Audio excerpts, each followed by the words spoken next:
Mga kabintor, nandito ako ngayon sa bayan ng Karkar dito sa probinsya ng Cebu. Sa bayan ng Karkar mga kabintor ay may isang lugar dito na tinatawag naming Tanawan.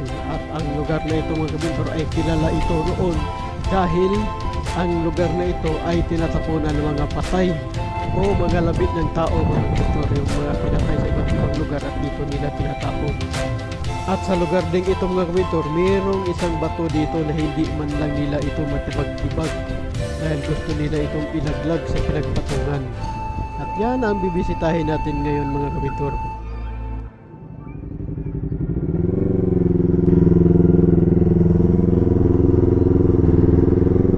So nandito tayo sa pinakasentro nitong Mantalongon sa Barili. So pauwi na tayo. Yan, dito sa tuwing Huwebes maraming dito, maraming nagtitinda ng mga baka, kalabaw, kambing, kahit anong klaseng mga hayop dito. Kung tawagin sa amin ay tabo. So marami kang mabibili dito, mga murang baboy, kambing, baka, kalabaw, kabayo. Yan, yan sa itaas na yan. Dati, hindi ko alam ngayon, pero dati yon. Pero siguro hindi naman siguro nagbabago. Nagbabago lang yung dito, yung lugar, dahil medyo marami ng mga nagtitinda dito sa gilid-gilid tulad niya, no. Dati kasi wala ito eh. Pero ngayon marami na dito dahil siguro sa mga turista din na bumabiyahe dito.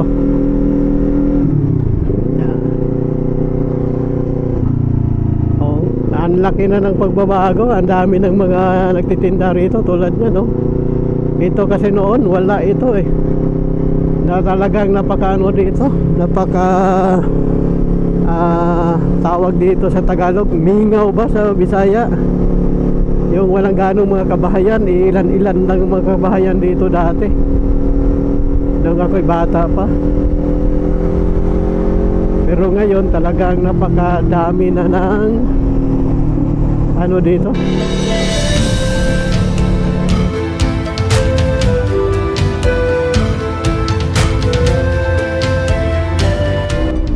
So ngayon, titingnan natin yung tinatawag namin lantawan.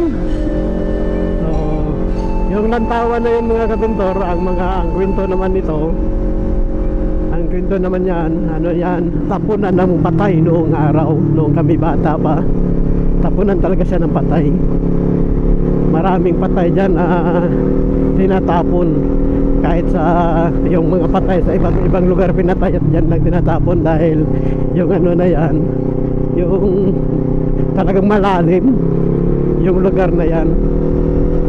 Titingnan natin kung na rin ang mga pagbabago na naganap dito sa Pero sa nakikita ko sa Facebook ng kabintor, dahil ako'y matagal nang hindi nakauwi dito, nakikita ko sa Facebook, ang laki na talaga ng pagbabago. Ngayon masaksihan natin yan kung ang mga pagbabago na naganap dito sa tinatawag naming lantawan.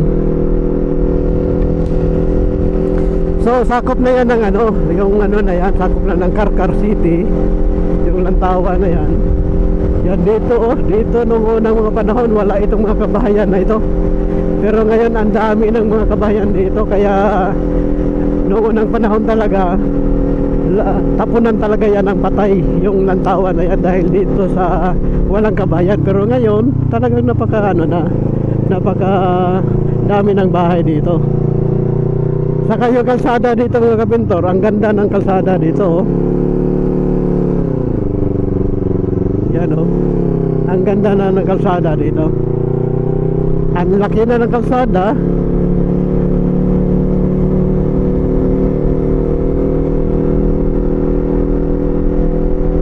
Ang laki na ng kalsada mga kabintor. Tapos may outpost na rin ng pulis. Nakikita. Saka ang dami na palang nagtitinda dito. May mga karinderya na mga kabintor. Yan Saka mga buko. Ang dami na pagbabago. So ang tagal ko na palang hindi nakauwi dito. Yan, dito mga kabintor. Titingnan muna natin to, dahil tayo sa kabila. Yan.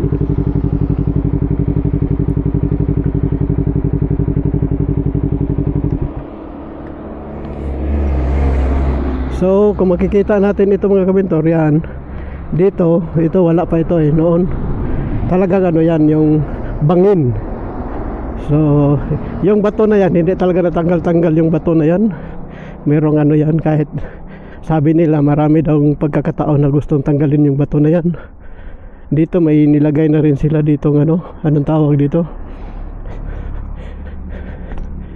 yan, meron silang nilagay dito. So sino ang nilagay dito? Chief Justice Jose Abad Santos. So parang monumento yan So dito mga kabintor, noong unang panahon, kaya tinatawag na Lantawan ito dahil kitang kita yung na yan, yung lugar na yan Tapos dyan kung makikita ninyo yan dalawang dalawang napakalalim na napakalalim na lugar na yan. Tapos dito nung kabataan namin, tapunan talaga siya ng patay dito. Maraming patay na nakukuha dyan sa ibaba, tinatapon.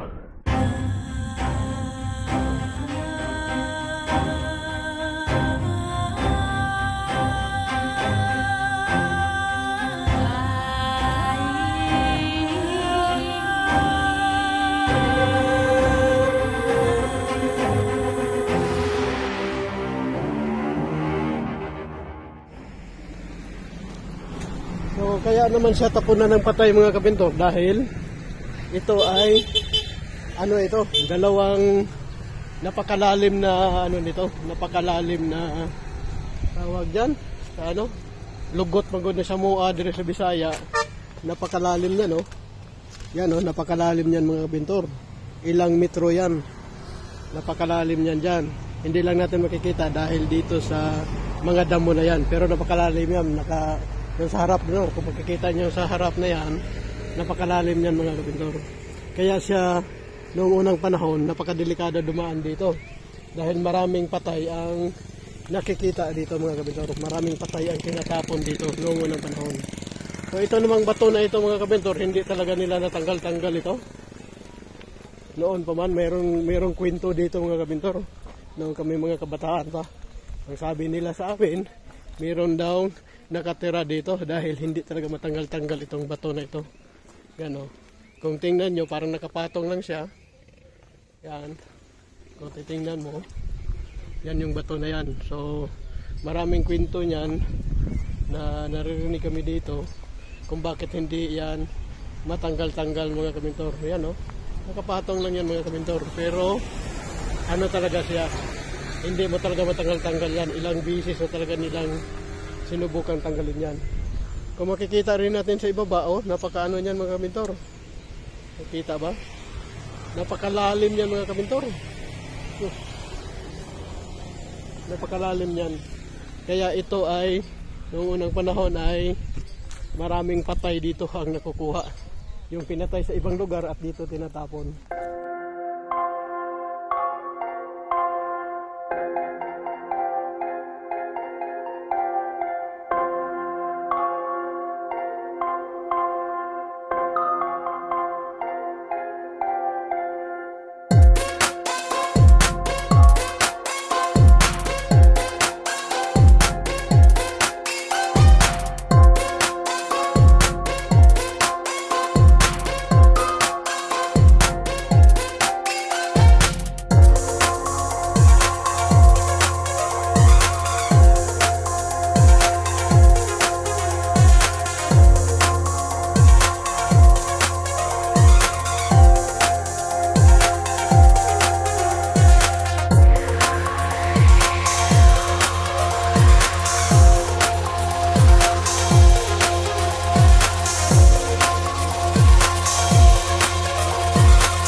So yan lang po mga kabintor. tuloy-tuloy na tayo dahil pupunta pa ako ng Bugo sa Cebu.